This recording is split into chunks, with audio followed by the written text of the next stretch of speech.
the tribal people of central India, how should they be termed? Most of them themselves describe themselves as Adivasis, which literally means original inhabitant. But the RSS is firmly opposed to this name and insist instead that they should be called Vanvasi. Now, the basic argument of RSS or Vanvasi Kalyan Ashram is that look, uh, Adivasis or Vanvasis are actually part of Hinduism. The very concept of Hindutva really tried to link the idea of the cultural form of Hinduism and the territorial form of India, or a territory that's called India. That is the whole premise of the concept, going back to Savarkar. And so to view them as the original inhabitants and to mark them as the first among equals kind of breaks apart that concept. When Vanvasi Kalyan Ashram activists started their work in Northeast, they actually claimed that we are not here to convert you like Christian missionaries are doing. What we will do, we will actually respect your faith, your original faith, and all of us belong to Sanatan Dharma. So this is also a change of their strategy from central India, where they have been claiming that all Adivasis are Vanvasis. Now they are claiming that all of us are part of Sanatan Dharma. You can live with your faith. Actual education for the purposes of career building is not the goal of these Ekal Vidyalayas. The ultimate goal is Dharma Jagran. When they are talking about forest rights of tribal people, they are ready to write letters, they are ready to submit memorandums, but they are not ready to do any kind of mobilizational politics.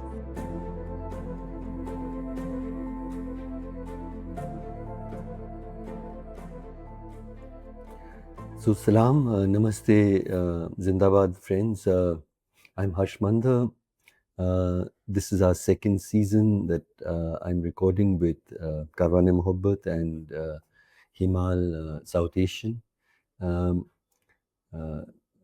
The broader theme is partitions of the heart, and in this second season we will be trying to understand Hindutva and 100 years of the RSS. In this episode, I'm really delighted to have two outstanding political scientists. Both teach political science. One in the university, Tariq Thachil teaches in the University of Pennsylvania, and Kamal Nayan Choubey teaches political science in the Al Singh College in Delhi University. Both have researched extensively on the subject that I hope that we will cover today, and that is the RSS and its relationship with Adivasi India in the broadest sense. So welcome both of you, and thank you for making time. So really, the first question is the very terminology which has what are the people of central India, the tribal people of central India, how should they be termed? How should we talk about them? And much of India describes them as Adivasis. Most of them themselves describe themselves as Adivasis, which literally means original inhabitant. But the RSS is firmly opposed to this idea, to this name, and insist instead that they should be called Vanvasi. So why don't we start with that? I mean, briefly, Kamal and Tariq, why is there so much emotion linked to the very name of the Adivasi people? Kamal, why don't you start? Yeah. Thank you for this invitation, and it's a great pleasure for me to talk with you and Tariq on this particular subject. So basically, when we think about this terminology, Vanvasi, which has been used by RSS and its tribal wing Vanvasi Kalyan Ashram, what we have to remember is that for them, there is there are different kind of communities in our country, and all of them are original inhabitant. But when I'm saying that all of them, then obviously they are not including in it the religions or the faiths which came from outside. So all faiths which originated from India and followers of those faiths are original inhabitants of this country. And of course, we know that generally RSS people claim that all Muslims are also converted Muslims. So maybe they can extend this argument to argue that actually they are also original inhabitant. So they have problem with this terminology Adivasi, because then we are saying that one set of people, scheduled tribes or tribal people, are original inhabitant, and others are actually came after them. Now, the basic argument of RSS or Vanvasi Kalyan Ashram is that look, uh, Adivasis, for other people who are Adivasis and they use the term Janjati or tribals or Vanvasis, are actually part of Hinduism. They are not separate from them. They are Hindus. So they have been arguing this again and again, and some sociologists through their writings also had this kind of argument. So G.S. Ghurye, for example, argued like this, that they are backward Hindus. So they have been arguing on this line that since they are Hindus, it is not wise, it is not prudent, it is not good to claim that they are Adivasis. And if some people are trying to do that, if some groups, some sociologists, some anthropologists are trying to do that, actually they are playing with colonial agenda and later on divisive agenda. Okay, that actually there are some groups who those groups are original inhabitant of India, and other groups came after that. So it is a divisionary practice for them. So they have been arguing that they are Vanvasis and they are Hindus. So any other uh, conversion from this point is actually problematic. So if they are moving towards Islam, if they are moving towards Christianity, that is a problematic thing. And actually, this has been the basis of the whole politics of RSS and Vanvasi Kalyan Ashram in tribal India. So when I'm saying Vanvasi Kalyan Ashram, obviously, if we see the chart of RSS wings or affiliated organizations, Vanvasi Kalyan Ashram is the official organization which works for tribals and which actually try to spread RSS values in tribal areas. So this has been the basis of the formation of Vanvasi Kalyan Ashram in 1952, that they wanted to stop Christian missionaries' work. They wanted to oppose this thing. So they have been actually continuously working on this theme that they are Vanvasis. And when so, Ji. Yeah, I'll be, there are many things that you've said which we'll come back to.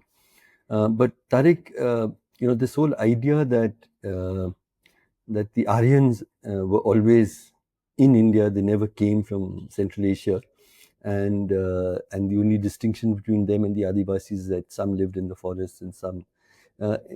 Is that the hierarchy that they are attempting, and that mythologizing of our history, Tariq? Yeah, I mean, I think Kamal's answered the broad strokes of the question really thoroughly. I guess I would add a couple of points. One is recently, I think the RSS spokesperson Ram Madhav was asked this question, and he himself directly said, we call them Vanvasis, we do not call them Adivasis, because Adivasi means original inhabitant or aboriginal, which implies all others are from the outside. But the Sangh believes that we are all original inhabitants of this continent. So I think it's a very direct statement of in response to your question. We don't have to interpret. I think there's an answer right there. And this has been a long-standing kind of debate and point of friction. I mean, going back to the Constituent Assembly debates, Jaipal Singh Munda, who was the tribal representative in the Constituent Assembly, as many people may know, he had actually insisted on using the term Adivasi and had questioned why the word tribals became Banjati when translated into Hindi, and arguing that it had a kind of patronizing connotation of forest dweller and by implication, some kind of backwardness. So this has been a long-standing tension into which the RSS has its particular view that I think Kamal has outlined the reason for very nicely. And I think the crux of it is the idea that originality and indigeneity, this idea that Aboriginal is a term that is okay, and the RSS has said that for places like Australia or even the US, a term like indigenous, it's okay because those countries, there is no such claim of original inhabitation by, say, kind of, let's say, for lack of a better term, Caucasian Americans or Australians. Um, but the very concept of Hindutva really tried to link the idea of the cultural form of Hinduism and the territorial form of India, or a territory that's called India. Yeah. That is the whole premise of the concept, going back to Savarkar. And so suddenly having one subsect of a community, which is how the Sangh views Adivasis, a subsect of Hinduism, as Kamal said, to view them as the original inhabitants and to mark them as the first among equals kind of breaks apart that concept. So I don't think this is actually an inconsistency if you think of it from the point of view of the founding ideology of the RSS. And I think that's the way in which I make sense of it. And in Kamal's book, which I have here, it's very Adivasi, Vanvasi, tribal India and the politics of Hindutva. He notes somewhere that there are 47 reserved seats for scheduled tribes. The BJP won 27 in 2014, 31 in 2019, somewhat lower 25 in 2024, but way ahead of, say, the Congress, the other national party, which in earlier decades was the party of choice of the Adivasis of central India.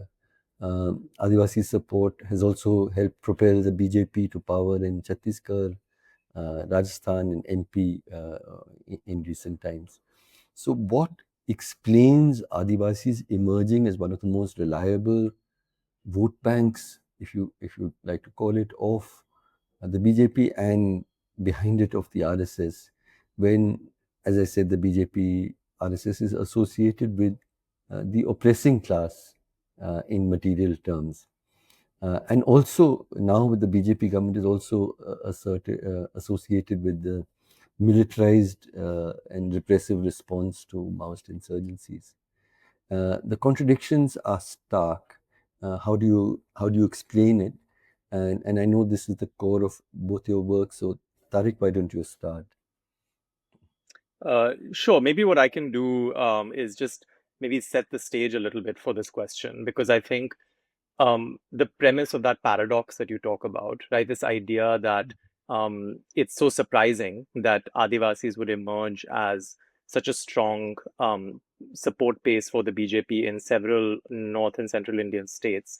I think the premise of that question is the idea of internal contradictions within a coalition, a political coalition, of what is considered the Brahmin Banya base of the BJP, right? Like historically, the BJP has been seen as and dubbed this Brahmin Banya party.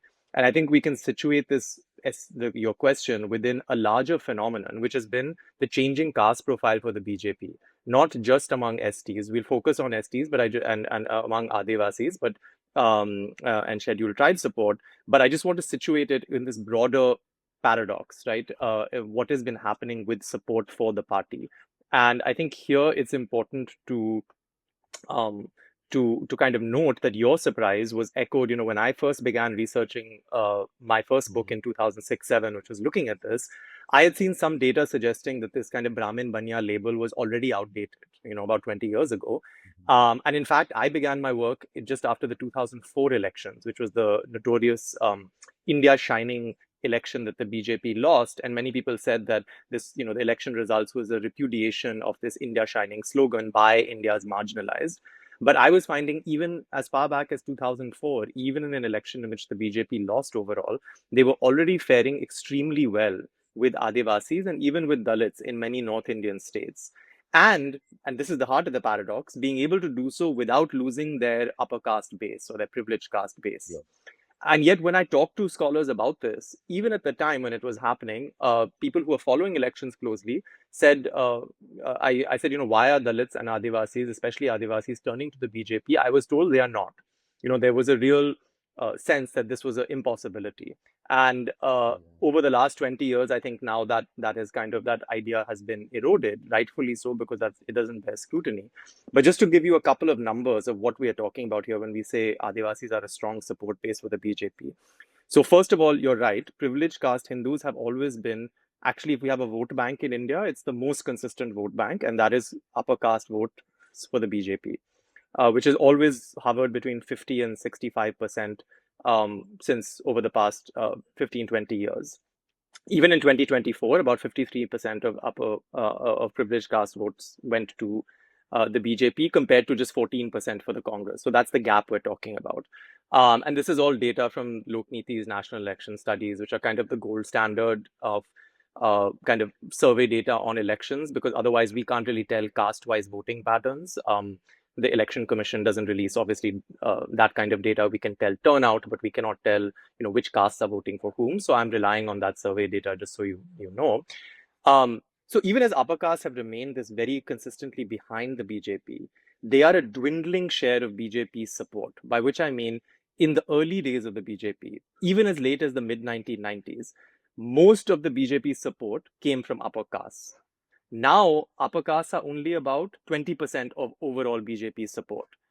About over half of it comes from OBCs and SCs and STs, right? So we really have seen a much broadening of the coalition, within which Adivasis have really emerged as a very robust support base. So just to give a couple of numbers, in 2014, 40% of Adivasis voted for the BJP. This went up to 44% in 2019, according to the National Election Study. And even in 2024, when again there was a kind of fallback overall in performance, and you talked about the ST constituency votes, in terms of the vote shares that survey data revealed, it was something like 55% of Adivasi support in Hindi-speaking states was still going to the BJP, so far outpacing the Congress, more than doubling it. And so that, just to return to your formulation, I just wanted to situate this. There's been a broadening of the social coalition over a quarter decade. This has not been an overnight phenomenon. It is not simply a post-Modi phenomenon. And within that, there has been a steady accumulation of Adivasi support. And the real trick has been that it has not come at the expense of upper caste support. I think that is the real puzzle. More than just Adivasi support, it's been the ability to have this broad kind of coalition of extremes that the BJP has had to do. And I think both Kamal and my work is really trying to highlight the importance of the role of the RSS within that, and especially seva organizations like Vanvasi, Kalyan, Ashram that he spoke about. And both of our books kind of talk about the crucial role they end up playing over durably building this support base over many years. So I'll stop there to let maybe Kamal take it. I just wanted to kind of situate it. We can talk specifically about the strategies that worked and didn't work. I know that was something you wanted to talk about, but I think it's really important to understand the kind of larger pattern into which Adivasi support for the BJP fits. Kamal, in your work, and I have been reading it the past few days, I'm fascinated by your account of the Vanvasi Kalyan Ashram and its work. I've also seen it personally in its granularity. So how, what would you like to tell us about why and what was the contribution? Of course, I'll also just add another line. And Vanvasi Kalyan Ashram, of course, keeps giving this disclaimer that we have nothing to do with politics, which actually, as the district collector, it was just so transparently untrue. So what have they done which has helped cement such a strong, robust support base for the BJP? So I agree with Tariq's formulation regarding the extension of BJP's social base. Here, I just want to put 2 or 3 points related to the works of Vanvasi Kalyan Ashram. So basically, one thing is, you are right that they have always claimed, and when I interviewed their senior workers, they also claimed that we have nothing to do with politics. We are serving people, and if, for example, Congress will accept our agenda, Congress can also reap the benefits of our work. but they are not accepting our agenda. BJP is doing this, so BJP is actually gaining all kind of benefits from our work. But obviously, their work is helping Bharatiya Janata Party, and their workers are connected with Bharatiya Janata Party. It's an open secret. Now, if we consider some of changes which they have done in their strategies, we'll find that they have been working tirelessly to actually expand their base. So one thing is, in your question, you mentioned that actually Bharatiya Janata Party or RSS people have been connected with money lenders and others. But in last 20 years, they have been tirelessly working for present themselves as an organization which is supporting all kind of progressive laws. So in 2015, for example, they had Vanvasi Kalyan Ashram had released a vision document. And if you read that vision document, you cannot separate that either this vision document has been written by a left organization or Vanvasi Kalyan Ashram. They are supporting proper implementation of Forest Rights Act. They are supporting PESA. They are opposing displacement. They are supporting all kind of progressive measures for tribal people. And when I'm saying this, I'm not saying that they have just released a document. You can find that some of their workers are sincerely working for that. So, for example, when in 2019, Modi government proposed that there would be some kind of change in Indian Forest Act 1927 Indian Forest Act, which would actually create some kind of negative influence on Forest Rights Act. Then Vanvasi Kalyan Ashram opposed it.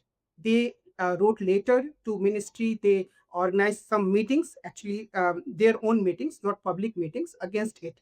And they actually in their journal, like One Bandhu, they praised some of the left activists who were raising these issues. So I think there was some kind of honesty in raising these issues, which actually created some kind of goodwill in tribal society for them. That is one thing.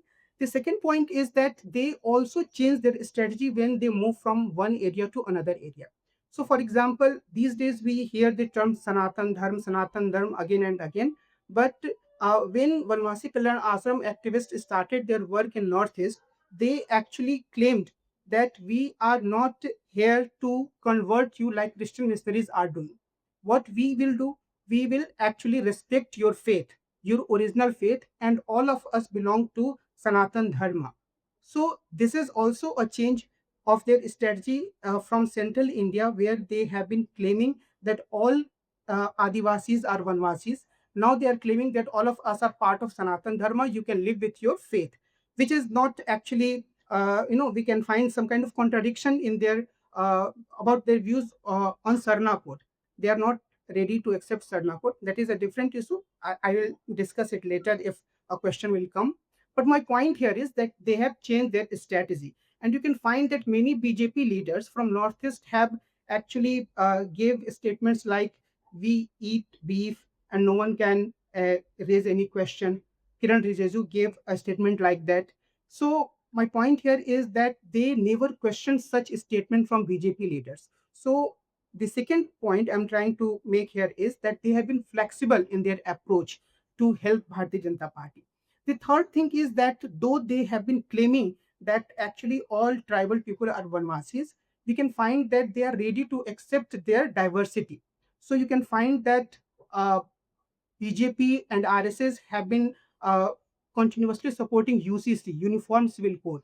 But the uh, point that tribal people should be excluded from all kind of issues, UCC, any kind of UCC, was raised by Vanvasi Kalyan Ashram.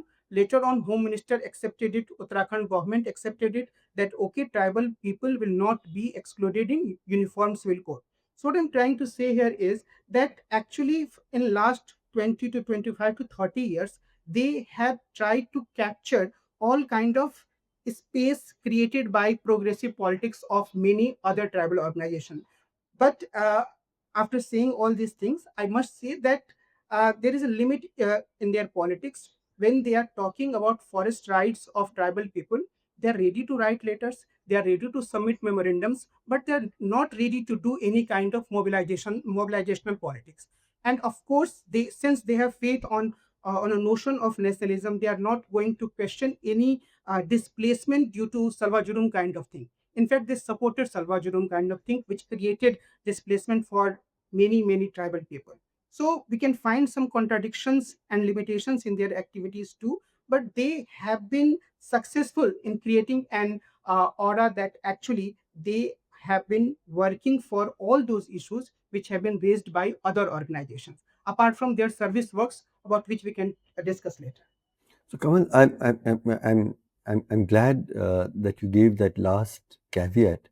But my only reservation, I mean, while reading both of your works, was that to some degree you were taking the ideas of service and seva, as well as their progressive stands at face value in a broadly positive light. And and from my observation as both a civil servant in these areas and later as a human rights worker is, I would interrogate that and seek your response. You cannot be really in support of tribal rights to forest and land and so on, and and work very closely with a government which is doing massive displacement with the Vedantas and Vijinders and the Adanis and Ambanis. So I see it much more in terms of a kind of double speak. Also, don't we need to look more closely at the content of the education? I mean, both of you and particularly Tariq has talked about the power of the Ekal Vidyalaya and the hostels and so on. But look at the content of the education. That one part of it is to replace the traditional Adivasi identities with a Hindu homogenized Hindu identity, but also a very clear agenda of fostering hatred against Christians, and importantly, not just against Christian missionaries, but about Christians in their own communities. And also, I mean, Kamal has observed that the education services that they provide, uh, unlike Christian missionaries, the education service is really a pathway to higher education and social sort of rising in your social status and position. But that is not the case with the bulk of the education that is provided by Sangh organizations and most importantly the Vanvasi Kalyan Ashram. So I'm just throwing out a question to you that the idea of seva and progressive positions, which is what has been helpful in broadening their base, but at the same time, as Tariq said, never actually antagonizing their core support base, which is upper caste Hindus, but also corporate capital.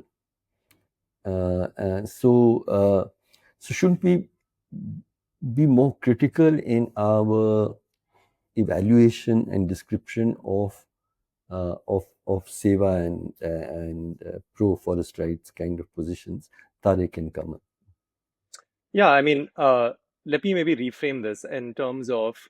I think your question is very valid. I think I would push back lightly against the idea of, is there a positive light? I think I am interested, or at least in my book, I was interested in what is the politics of seva and service, Yeah. and how is it received by the communities in which it's not really my adjudication about it. It's what is happening within the communities that is making it appealing.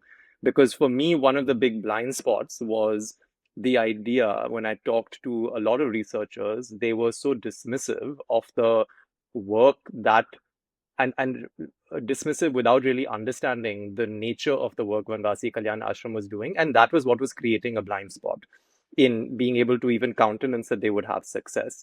So, but I think within that, there are several important kind of observations about the kind of work that Vanvasi Kalyan Ashram does that, at least in my estimation, at the time of my research, which again was kind of leading up to 2014, not post 2014, But I'll just say a couple of things. One, there is a reason that Seva became this preferred strategy. So Vanvasi Kalyan Ashram was founded in 1952. Seva Bharati, another big wing that focuses on service, was founded in 1980.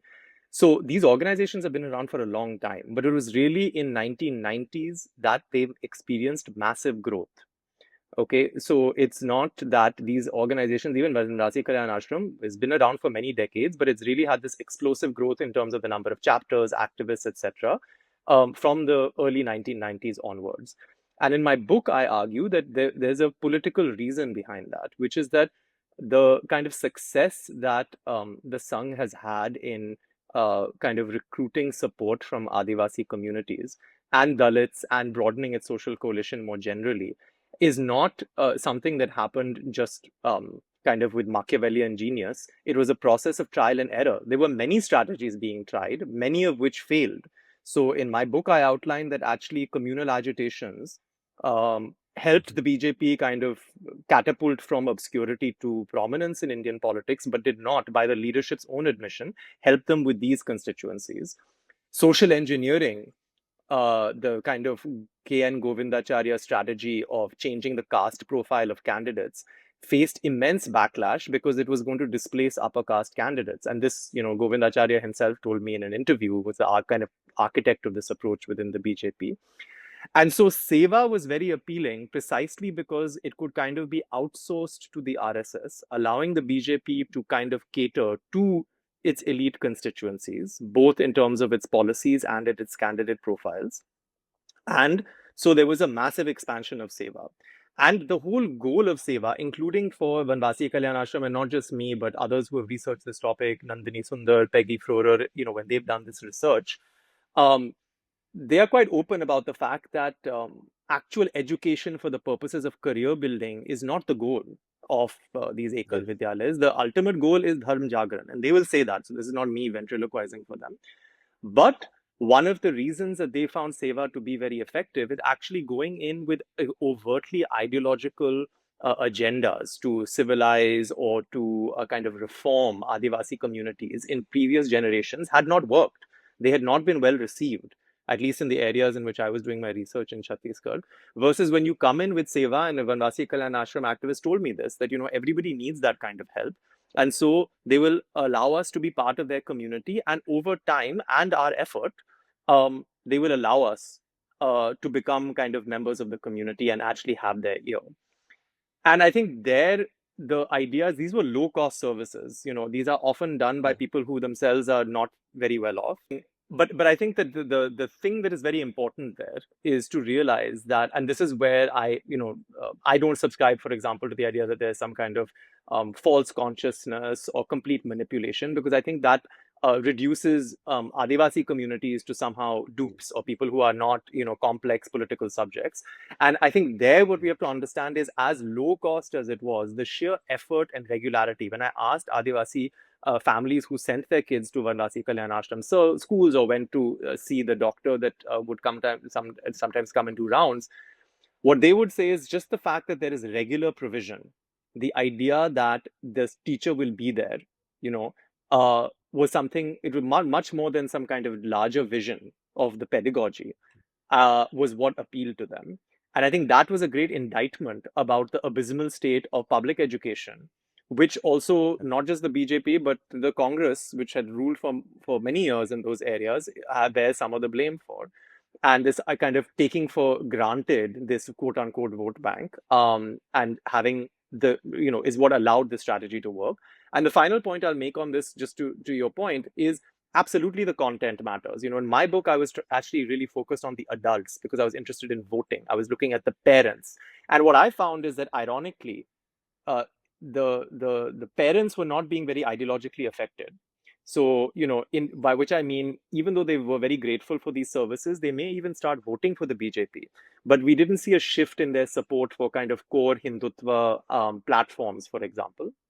And now I ended my book saying that may just be a generational issue, which is that there are kids who are actually going to the schools. And if you look at some of the work that's been done on this and the ethnographies of those schools, the content does have a lot of ideological overtones. It has a lot of kind of shakha like, militarized components, a focus on kind of quote unquote athletic prowess, and also a lot of focus on kind of civilizing discourse and customs, reforming the customs of Adivasi communities.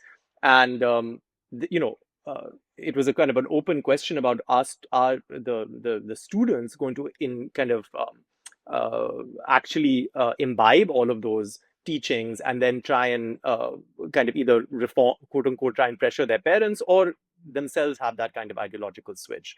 And I think that remains an open question. I was not able to, at the time of my research, be able to talk about that. But I think you're absolutely right that there are two different things about what is the appeal and purpose of these services and what is the content. And I think it's in the content that we can ask those questions and kind of see that intent of Dharm Jagran within it.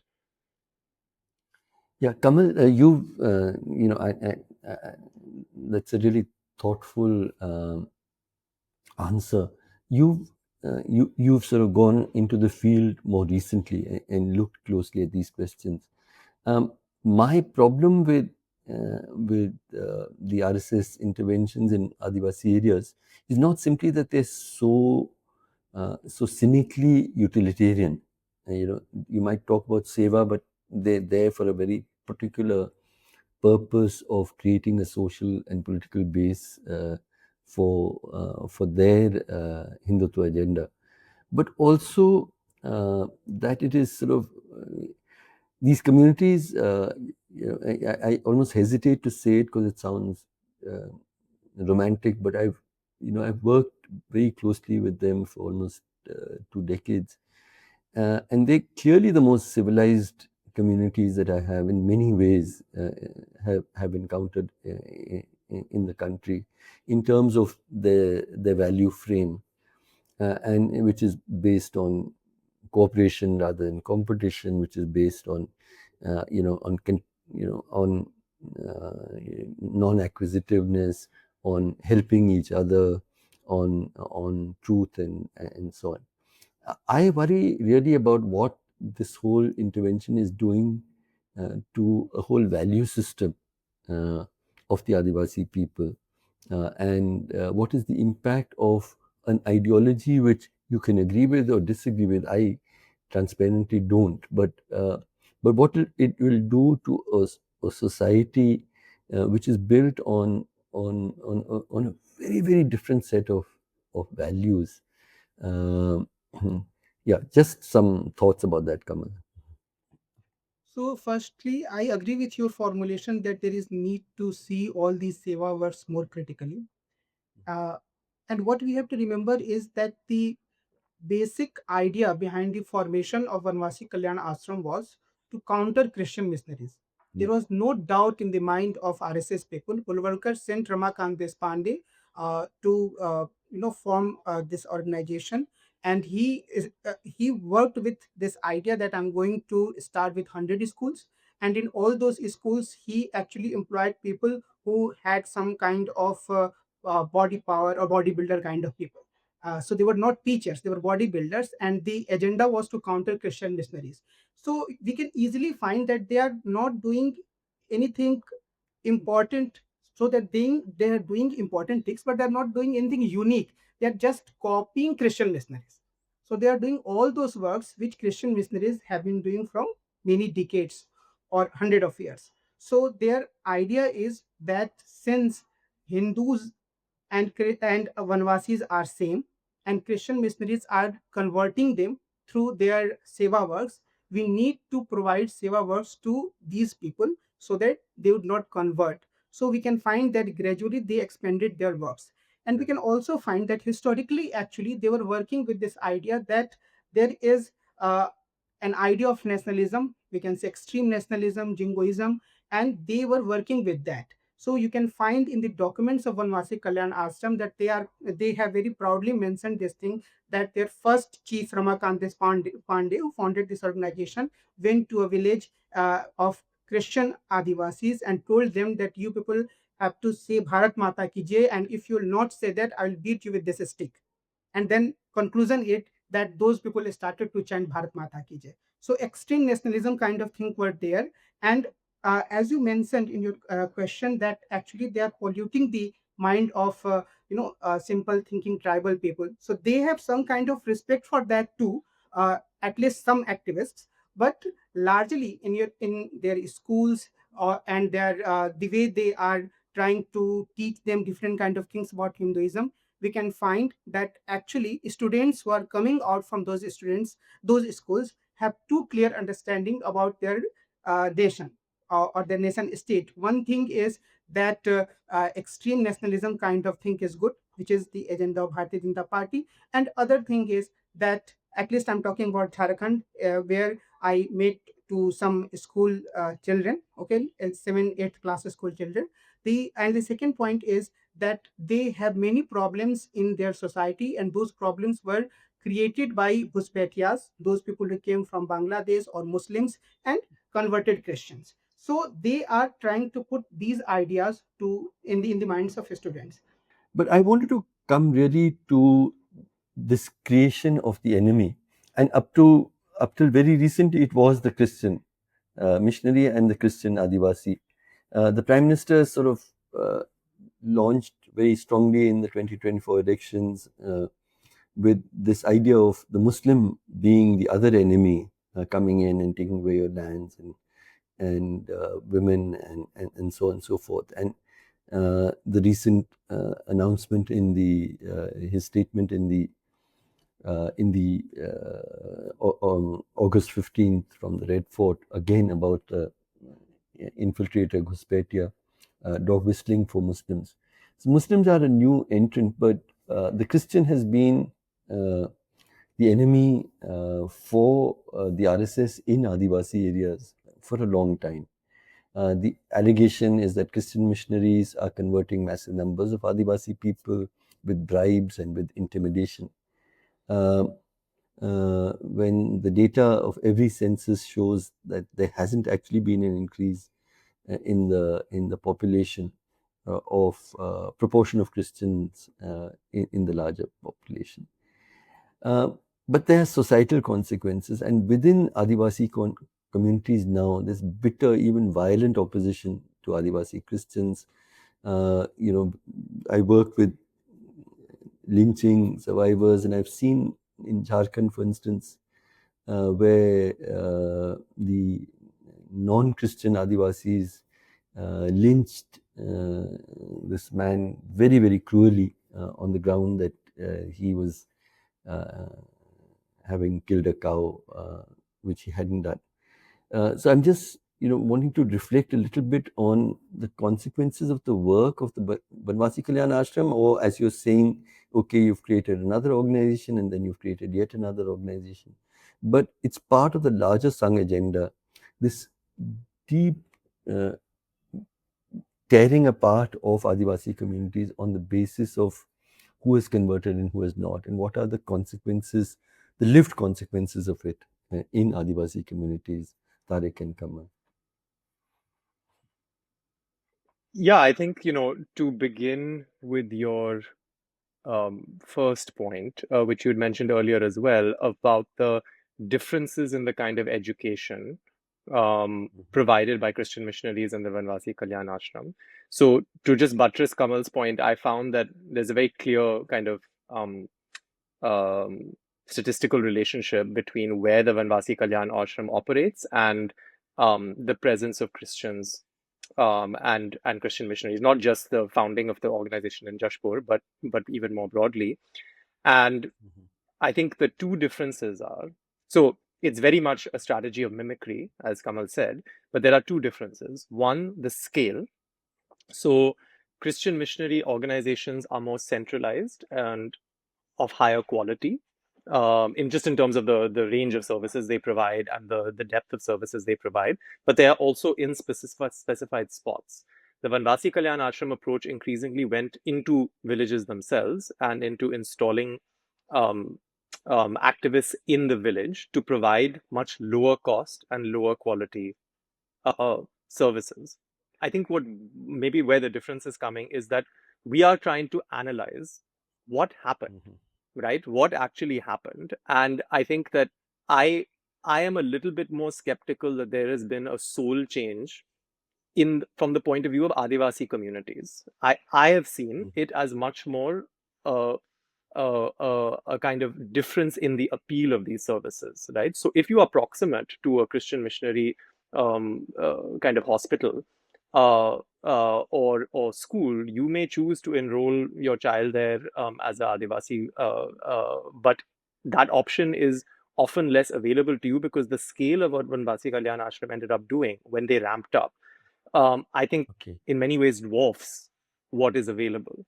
And so that is just a point in terms of that you asked about the difference in the kind of services being provided. So that's a narrower point.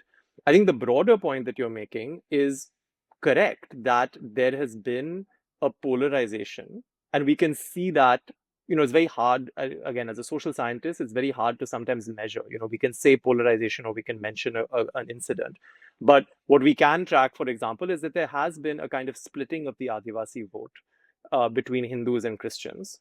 And so we can see that a lot of the success that we're talking about are people who self-identify as Hindu, Adivasis who self-identify as Hindu, going to the BJP, and Christians who, for example, in Chhattisgarh, a lot of the kind of Christian Oraon community remaining with the Congress even well into this period.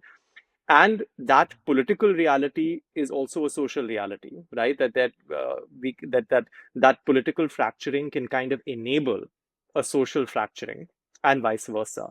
And I think that is totally compatible with both the RSS and Vanvasi Kalyan Ashram's goals. I think, however, they have, and this is where I think Kamal's point is that they have to remain somewhat fluid and ambiguous, and that has been a huge part of their success, to be a bit more flexible than their critics would would kind of portray them as, because they are Mhm. negotiating. And I actually find the lower down you go, the more flexibility there is in terms of how they are inhabiting the communities in which they are working. And so that is also, I think, even the points that Kamal is pointing to suggest that on the ground, there's a lot of fluidity and ambiguity, which works to the advantage, by the way. I think that's partly what makes it successful, is that Right.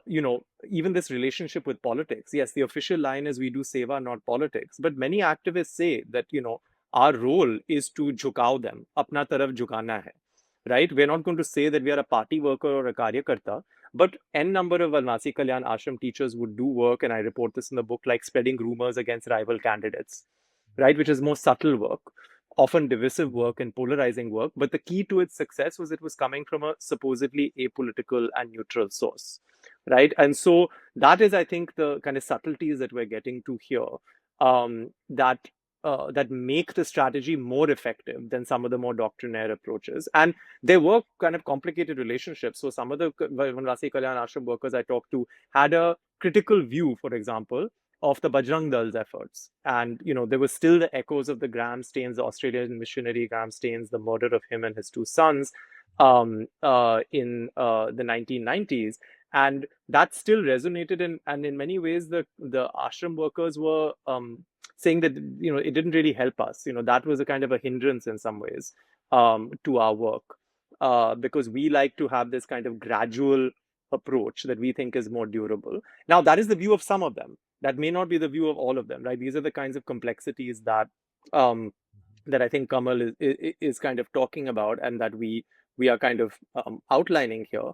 But I think that is really an important point. And the second point I would say is that we do see evidence even now that a pure polarizing strategy may not always be very effective. So, even in today, in 2024, in the Jharkhand elections, for example, there was a big effort to talk about the Jharkhand Mukti Morcha led Infiltrate. government kind of letting infiltrators in, right? But and really polarizing campaign, and very much kind of Islamophobic campaign, and it didn't really work in terms of just the net result of the election. So again, that is just one data point. I'm not saying that polarization can never work, but I think part of the focus on service has been, it may have been more politically effective in achieving the same broad aim, relative to the more polarizing strategies that are more headline grabbing and can create a lot of havoc and maybe even create some electoral dividends in a one-off election.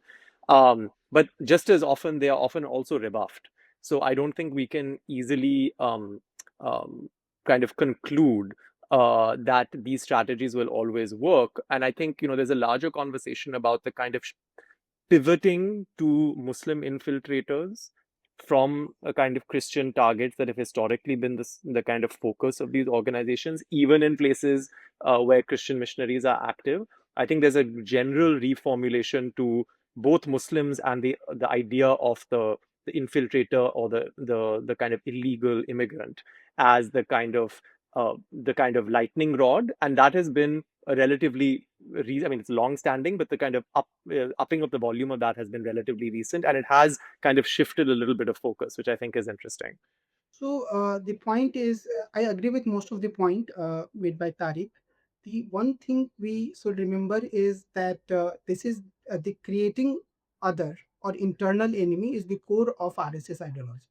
Mobilization on the basis of hate or violence against Christians could be helpful not in tribal areas but also in the larger country. So when you are creating a situation of hate for Muslims, okay, it would be more beneficial for the agenda of Bharatiya Janata Party in Bihar, for example, in Uttar Pradesh and many other areas, because Christians as a sizable minority are not present in these areas.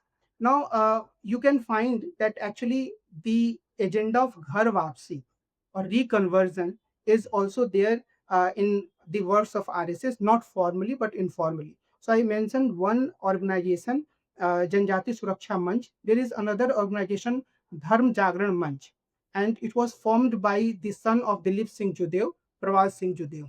Now, if you look towards Prawal Singh Judev's work in 2022, 2023, before election, he were reconverting, for example, 15 people, 15 tribals, 20 tribals, and total number is not more than 200. So, of course, you are not going to reconvert. If we think as a supporter of RSS, we are not going to reconvert all tribals who actually converted to Christianity. So But you the are just symbolic, it's a symbol symbolism of it. Is symbolism is there, and actually he created we can say a polarization not only in tribal society but also in larger society. So for all other non-tribal Hindus, those who are saying, those tribals who are saying we are Hindus, but apart from that, those who are caste Hindus, for them too this thing is very attractive, and it can create a polarization among them, that actually there are certain groups, minority groups, which are creating danger to our culture, and there is a person like Prabhat Singh Dev who is actually reconverting people. So all these works are symbolic, but it is creating a larger polarization. And actually there is a support of RSS.